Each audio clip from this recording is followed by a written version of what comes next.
Hi, I'm Lena Rao. We're here in the TechCrunch TV studio for a special edition.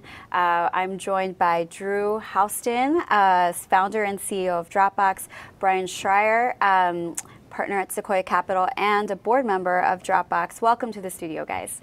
Thanks for having us. We're doing something kind of different with you guys for this episode.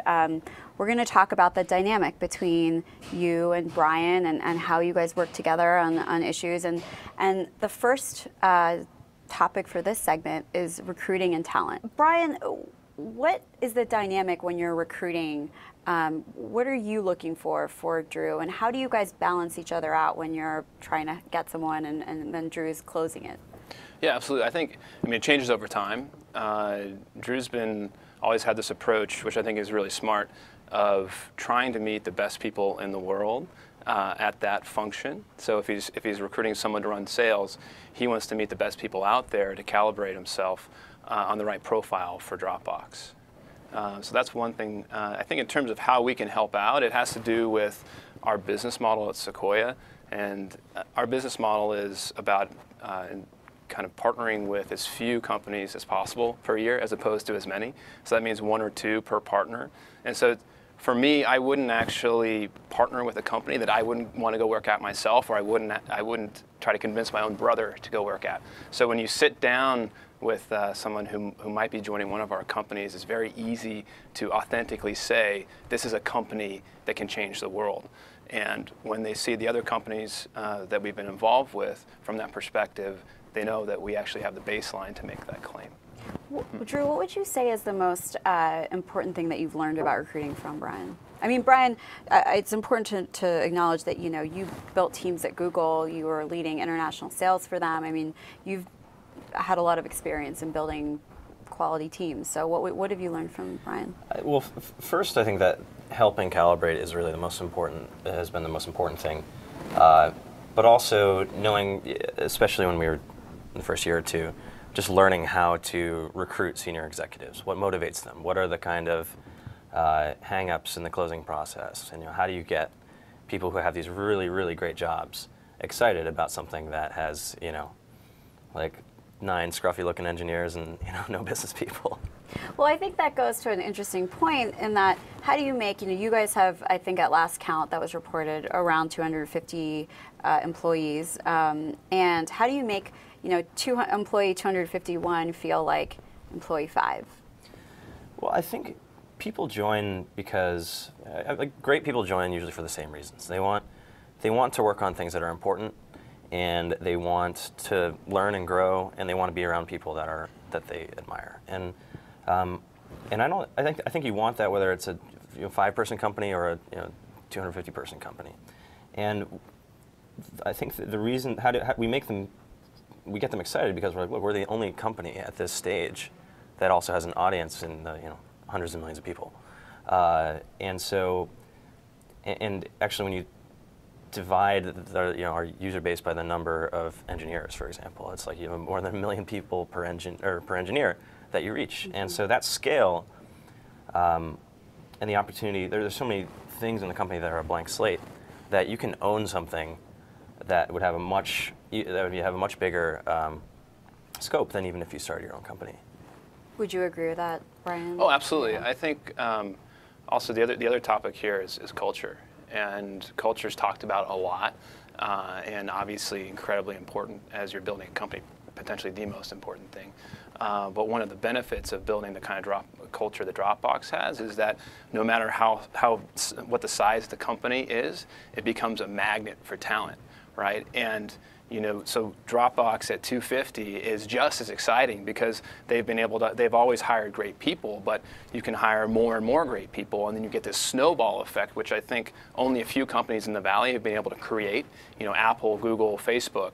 And I truly believe that Dropbox is one of these companies because they've been so incredibly careful about investing in culture as you go. So you can absolutely feel it the minute you walk in the door, and I think that's a big part of recruiting and retaining and closing people.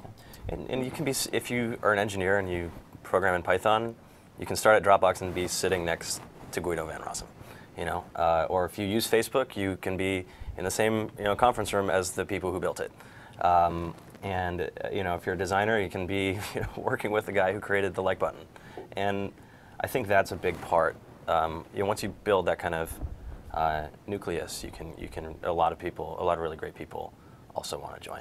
How do you fold in, people that are coming from acquisitions as well as, employees that are just joining organically? I mean, how do you balance between, making sure everyone is on the same page and fits that culture that Bryan was talking about? I think it starts way before you talk terms or talk about a deal. It's really, we spend a lot of time getting to know the founders, and we want to know what makes them tick and what motivates them.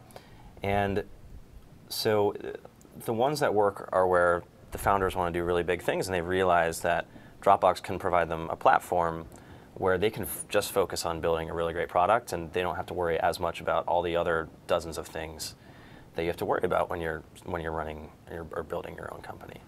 For a key hire, how many times would you meet with a prospective employee? I think it depends, but it's usually many hours, several meetings.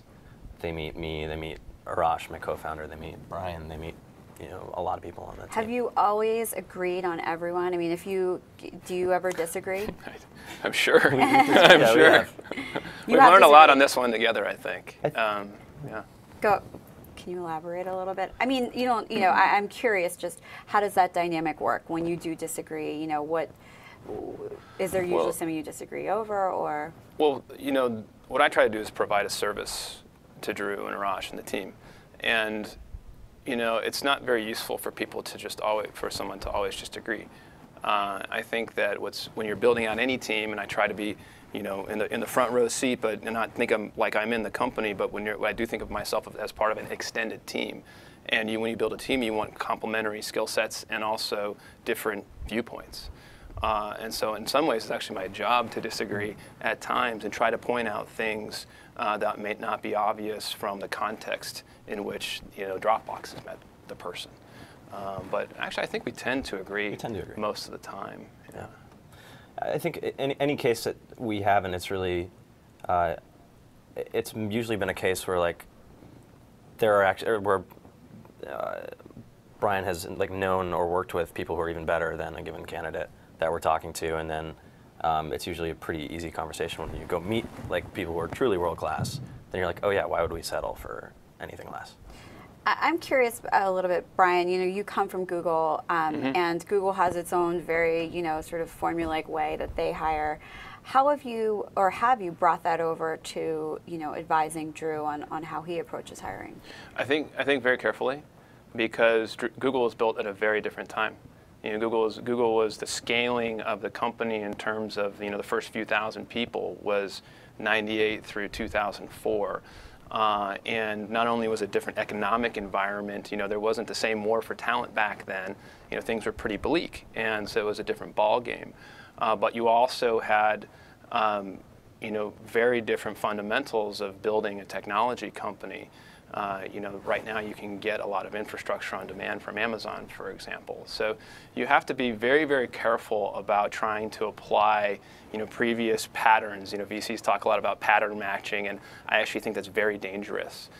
Instead, it's probably more about calibration and going to the first principles of why you're hiring someone, how they fit with the culture, and the other criteria, and just having a little bit more perspective, because my job is to spend time away from Dropbox as well as the team at Dropbox is so laser focused on their business. Hopefully I can bring some of those things to the table. So last question on this segment, but I'm curious, where are you focusing your hiring efforts right now? I read that your current office can hold as many as 600 people or so. So we're probably going to see ramp up the hiring. Where are you looking? Is it all across? We've never stopped ramping up the hiring. it's like we're hiring everywhere. In every function in the company, we're hiring engineers, designers, product people, but then also senior folks. The company has tripled in the last year, and we're still going to be hiring hundreds of people in the next year. So it never stops. Great. Well, join us on the next segment to talk about Drew's evolution as a founder to a CEO and how Bryan has helped him with that.